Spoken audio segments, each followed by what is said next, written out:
प्रभु यीशु मसीह के मीठर मधुर नाम में आप सभी को प्रेज लॉर्ड, जय मसीह की। आशा करता हूँ कि आप आनंदित हैं और रेगुलर हमारे साथ आप जुड़ते हैं और हमारे वीडियोस को देखते रहते हैं। मेरे प्रियो, परमेश्वर आपको जरूर ब्लेस करेंगे। आइए परमेश्वर के पवित्र वचन के साथ हम कुछ देर जुड़ते हैं। इफिसियों की पत्री उसका 5वां अध्याय उसका 9वां वचन, यहाँ पर खुदा का कलाम इस प्रकार कहता है, क्योंकि ज्योति का फल सब प्रकार की भलाई और धार्मिकता और सत्य है।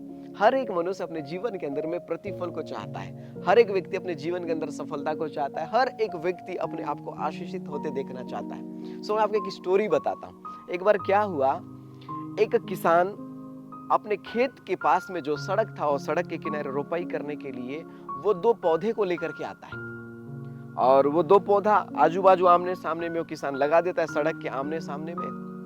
अब यहाँ पर होता क्या है पता है कि ये लेफ्ट साइड का जो पौधा है वो धीरे धीरे ग्रो करने लगता है, धीरे धीरे बढ़ने लगता है, और राइट साइड का जो पौधा है वो राइट साइड का पौधा बड़ा तेजी से बढ़ने लगता है। अब लेफ्ट साइड का पौधा उसको देख देख करके बड़ा परेशान होते रहता है। अरे यार, ये तो इतना तेजी से बढ़ रहा है, इतना तेजी से बढ़ रहा है, मैं ही नहीं बढ़ पा रहा हूँ। ये बढ़ रहा है, देखो इसमें पत्ते आ गए, देखो इसमें फूल आ गए, इसमें आगे मैं ही नहीं बढ़ रहा हूँ। अब ये क्या करने लगता है, क्यों ना मैं भी ईश्वर के अधीन में जाकर के मैं भी प्रार्थना करने लगता हूँ और ये ईश्वर को विनती करने लगता है, हे ईश्वर, ये तो बढ़ रहा है, ये तो बढ़ रहा है, मैं नहीं बढ़ रहा हूँ, मैं नहीं बढ़ रहा हूँ। ये प्रार्थना करने लगता है और देखते देखते अचानक से एक ऐसा मिरेकल हो जाता है, एक ऐसा चमत्कार हो जाता है।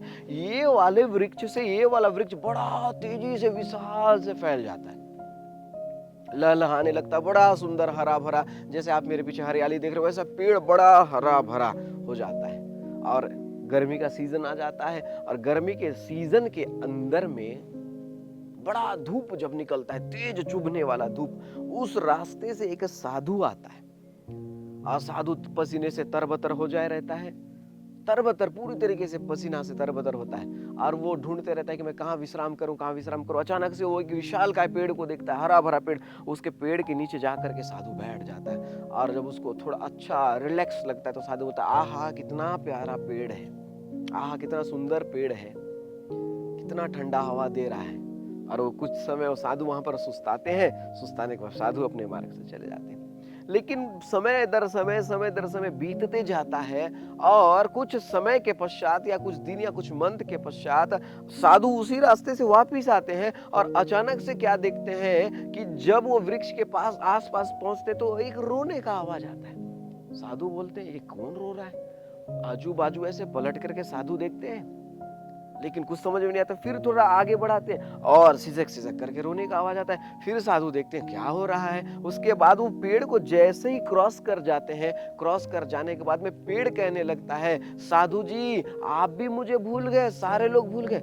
साधु ने बोला, ये कहां से आवाज आ रहा है? उसने देखा कि एक पेड़ है जिसमें एक भी पत्ता नहीं, वो पूरा पेड़ लगभग सूखे कगार पर पहुंच गया है। और पेड़ कहने लगता है, साधु जी मुझे आपसे एक शिकायत है। साधु ने बोला, जी बोलिए। सब लोगों ने मेरा साथ छोड़ दिया। साधु जी आप तो मेरा कितना प्रशंसा किए थे, मेरे नीचे में आप बैठे थे, मैं आपको शीतल वायु प्रदान किया बोल करके आपने प्रशंसा किया, और आज मेरे दुख के समय में सारे लोग साथ छोड़ दिए, आप भी साथ छोड़ के चले जा रहे। साधु जी बोलते हैं, मैंने तो साथ नहीं छोड़ा, मैं तो उस दिन थका था, आज मेरे अंदर फुर्ती है। नहीं साधु जी, मुझे बहुतों ने मिलकर धोखा दिया। साधु ने पूछा कि आपको किसने धोखा दिया? बोले कि देखो कितना ज्यादा धूप निकला और मेरे पेड़ के पत्ते सूखने लगे। फिर अरे कितना तेज हवा चलने लगा, अरे सारा हवा आने के बाद मेरे पेड़ के पत्ते, मेरे जितने पत्ते थे सारे पत्ते झड़ गए। साधु ने बोला फिर, और देखो कितना तेज बारिश हुआ और सारा पेड़ धीरे धीरे वो पत्ता झड़ने के बाद में गीले होने लगे और सूखने के कगार पर आ गए। साधु बोलते हैं, अरे आपको धन्यवाद देना चाहिए हवा को। और बोलते हैं, ऐसा क्यों कि उसने मेरा पत्ता को झड़ा है, मैं काहे धन्यवाद दूं? साधु ने बोला, आपको तो धन्यवाद देना चाहिए सूरज को, आपको तो धन्यवाद देना चाहिए पानी को कि वो आपका साथ दे रहा है। तो मैं क्यों धन्यवाद दूं? सामने वाले पेड़ को देखो साधु जी, वो तो बड़ा विशाल बढ़ गया है, बड़ा बढ़ गया है, और मैं नहीं बढ़ पा रहा था। मैं प्रार्थना करने लगा, मैंने तो ये सारा चीज ईश्वर से मांगा था, और ये सारा चीज कैसे समाप्त हो गया, सारे पत्ते कैसे समाप्त हो गए? साधु ने मुस्कुराया और बोला, आपके साथ ईश्वर नहीं है ऐसा मत समझना, आपको लोग धोखा दे रहे हैं ऐसा मत समझना, आपका सब साथ दे रहे हैं क्योंकि आपने प्रार्थना किया है। गौर करिए, अगर धूप नहीं निकलता तो आपका पत्ता सूखता नहीं, अगर धूप नहीं निकलता तो आपका पत्ता गिरता नहीं, अगर हवा नहीं चलता तो ये पत्ता नीचे आता नहीं, और बारिश नहीं होता तो ये पत्ता सड़ता नहीं। आपने ईश्वर से मांगा, इसलिए धूप निकला, पत्ता सूखा, हवा आया, नीचे गिरा, बारिश हुआ, और आपके पत्ते आसपास में जो बिखरे पड़े हुए हैं ये सूख करके एक दिन सड़ जाएगा, और यही खाद का काम देगा, और आप बड़ा विशाल बनकर नहीं, बल्कि इस बार आप फल के साथ विशाल बनेंगे। तो मेरे प्रियो, प्रभु यीशु मसीह के साथ चलने से सत्यता और धार्मिकता ही नहीं बल्कि प्रतिफल भी आता है।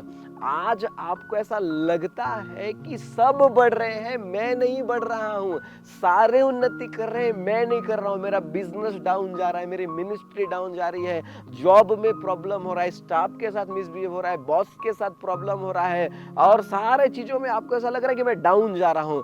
ये डाउन नहीं जा रहा है, ये आपको परमेश्वर यहोवा स्ट्रांग बनाने के लिए सारा काम को कर रहा है। गौर फरमाइएगा, परमेश्वर यहोवा के साथ चलने से निराशा हाथ नहीं लगता, फल हाथ लगता है। आपको लोग धोखा दे सकते हैं, आपको संसार झूठ बोल सकता है, लेकिन खुदा का पवित्र वचन कभी किसी मनुष्य को धोखा नहीं दिया है। हो सकता है आज आप डाउन में हैं, पर याद रखिएगा, लोग जितना ज्यादा पीछे जाते हैं, आपने कभी क्रिकेट मैच को देखना, एक फास्ट बॉलर जो होता है जितना ज्यादा पीछे दौड़ता है उतना तेजी से सामने आकर बॉलिंग करता है और वो स्टंप को हिट कर जाता है। आज आप पीछे जा रहे हैं, इसका मतलब ये नहीं कि आप पीछे हैं, इसका मतलब खुदावन आपको तेजी से आगे लेके आएंगे।